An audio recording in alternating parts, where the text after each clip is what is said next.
First of all, me and my partner are going to show that the current policy does actually work. It has, I will further go on with evidence showing how it has led to a decline in steroid use starting in 2005 when the new policy was implemented.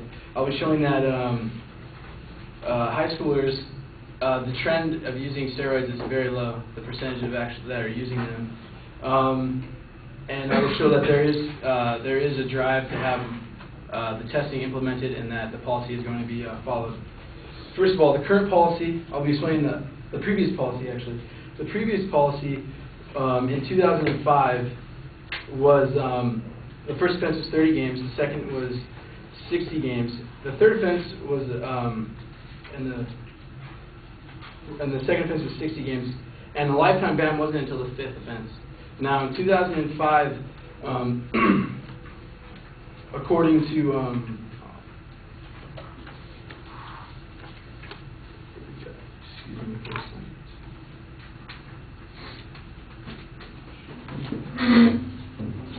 there was only 12 players in 2005 after the new policy was implemented. This policy, only 12 players in 2005 were suspended for 10 games each. Out of, as he said, 1,280 players. This according to the Baseball Almanac, the official baseball history website. 2 years later, in 2007, only 7 players were suspended for steroids. This shows a dramatic decrease from the 104 players he stated in 2003 when his survey was going on. Dramatic increase after the first policy was. The current policy is 50 games for the first offense, out of a season which is only 162 games, which is almost 1/3 of the season. For a second offense, it is 100 games, and for a third offense, it's a lifetime ban. However, there is you can. This is according to ESPN. The new policy came about, the change, because of the Mitchell report, and baseball did not want Congress to get involved. It's 3 strikes and you're out, similar to a baseball. That's very cliche. There is a lot of rallying behind it. Albert Pujols stated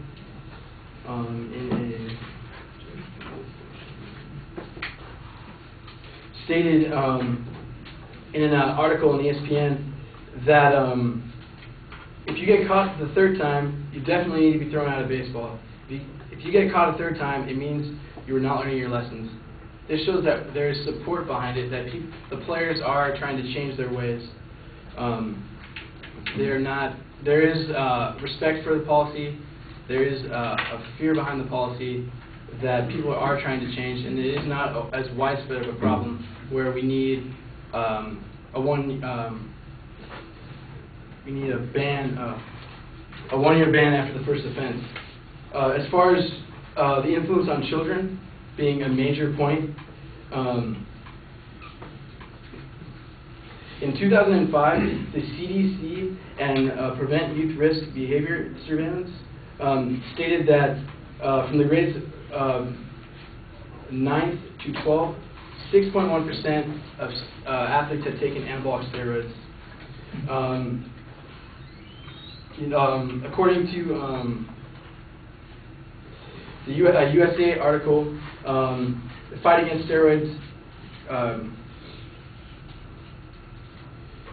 gaining muscle in high school athletes, stated, quote, and I quote, "Although the vast majority of student athletes consider steroid use as cheating and acknowledge some degree of risk, some remain willing to sacrifice long-term health for short-term benefits. This is mainly because of scholarships. They want to impress the coaches and they want to impress the administrators. This is not because of what they see on TV. Most of the time, from personal experience, being a high school athlete, I know that as far as baseball, I played baseball. There wasn't a big trend to use performance-enhancing drugs. As far as football, that's where it would be more apt to use performance-enhancing drugs, because you need to be bigger, you need to be stronger than the other guy. So the influence as far as Major League Baseball is concerned in high school sports, I think is very minuscule from personal respect. As far as health problems are concerned, of course there are health risks, and as far as it being illegal, it is illegal. However, there is already a policy in place which baseball has taken a stance on it. The harsh restrictions are not needed. Also, in 1990, to go back to the childhood, to show that a trend is not increased as far as when in 2003 and as far as now, when the baseball started to become popular in the 90s. In 1988, according to Steroids.com, that surveyed a group of 2,000 students, high school students, it showed that only 6% had used steroids before. And 10 years later, in 1990, another survey that surveyed 2,113 high school students, it showed that only 4.4 students had admitted to using steroids.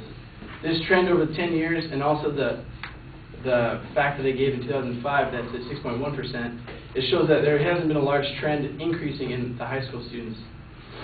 So I would like to say, in closing, that that there is, we do have a good, solid base right now with the policy that has been confirmed. There's no need to change. Steroid use in high schools has not increased, has not been a result of baseball, and that is it.